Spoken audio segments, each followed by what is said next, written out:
ಈ ಕಾಮಗಾರಿ ಏನಿದೆ ಇದರ ಅನುದಾನ, ಕಡತ, ಟೆಂಡರು ಪ್ರತಿಯೊಂದು ರಾಜರಾಜೇಶ್ವರಿ ನಗರ. ಈ ಕಾಮಗಾರಿಗೆ ಗುದ್ಲಿ ಪೂಜೆ ಮಾಡಿದಂಥವ್ರು ಇಂದಿನ ಮುಖ್ಯಮಂತ್ರಿ ಬೊಮ್ಮಾಯಿ ಅವರು. ಈ ಸರ್ಕಾರ ಬಂದ ಮೇಲೆ ಇವತ್ತವರೆಗೂ ಇದ್ರ ಬಗ್ಗೆ ಒಂದು ಸಭೆನೂ ನಡೆಸಿಲ್ಲ. ಪ್ರಶ್ನೆ ಬಂದು ಇದು ತಮಗೂ ಸೇರಿರುವಂತ ಕಾಮಗಾರಿ ಇದು. ಅದೇ ಪ್ರಶ್ನೆ. ನಾವು ಬರೋವಾಗ್ಲೂ ಇದೇ ರಸ್ತೆಯಲ್ಲಿ ಬರಬೇಕು.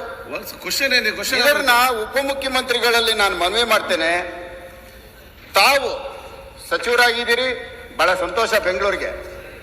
ಬೆಂಗಳೂರಿನ ಶಾಸಕರದ ಒಂದು ಸಭೆ ಕರೆದು 3 ವರ್ಷ ಆಗ್ತಾ ಬರ್ತಾ ಇದೆ. ಇನ್ನೇನು ಈ ಬಡ್ಜೆಟ್ ಮುಗಿದ್ರೆ 3 ವರ್ಷ. ಪ್ರಶ್ನೆ ಕೇಳಿ ಸಭಾಧ್ಯಕ್ಷರೇ, ಬೆಂಗಳೂರಿಗೆ ಸಂಬಂಧಪಟ್ಟ ಸ್ವಲ್ಪ ಮಾತಾಡಕ್ ಬಿಡಿ.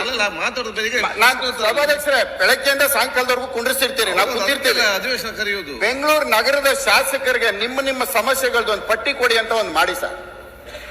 ಒಂದು ಗಮನ ಕೊಡಿ ಸರ್. ನಮ್ಮ ಕಡೆ, ನನ್ನ ಕ್ಷೇತ್ರದಲ್ಲಿ ಇಂಥ ಬ್ರಿಡ್ಜಸ್, ಅಂಡರ್ ಪಾಸು ಎಲ್ಲಾ ನಿಂತಿದೆ. ರಾಜರಾಜೇಶ್ವರಿ ಫ್ಲೈಓವರ್ ನಿಂತಿದೆ, ಅನ್ನಪೂರ್ಣೇಶ್ವರಿ ನಿಂತಿದೆ, ತೆಂಗುಂಟೆ ನಿಂತಿದೆ, ಉಳ್ಳಾಳು ನಿಂತಿದೆ, RR ನಗರ HMT ನಿಂತಿದೆ, ಎಲ್ಲಾ ಕಡೆನೂ ನಿಂತಿದೆ. ಪ್ರಶ್ನೆ ಕೇಳಿಸ್ತೇನೆ ಸರ್. ಅಧ್ಯಕ್ಷರೇ, ನಾನು ಉತ್ತರ ಕೊಡೋದು ಮುಂದರಾಜು ಪ್ರಶ್ನೆ ಕೇಳೋದು. ತಾವು ದಯವಿಟ್ಟು ಕೂತ್ಕೊಳ್ತೀರಾ?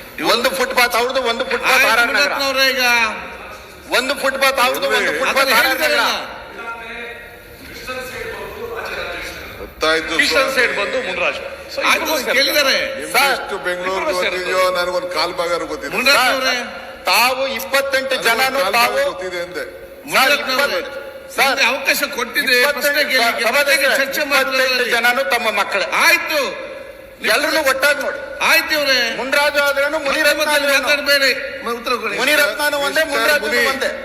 ಮಿಸ್ಟರ್ ಮುನಿ ಸರ್, ಫಸ್ಟ್ ನಾನು ಮುನ್ರಾಜುಗೆ ಉತ್ತರ ಕೊಡ್ತೀನಿ, ಓಕೆ, ಆಮೇಲೆ ಮಾತಾಡ. ಓಕೆ ಕೊಡಿ ಸರ್. ಅಣ್ಣ, ನಿಮ್ದಾದ್ಮೇಲೆ ನನ್ಗೆ ಉತ್ತರ ಕೊಡ್ತಾರೆ, ಬಹಳ ಸಂತೋಷ ಅಣ್ಣ. ಕೂತ್ಕೊಳ್ಳಿಗ.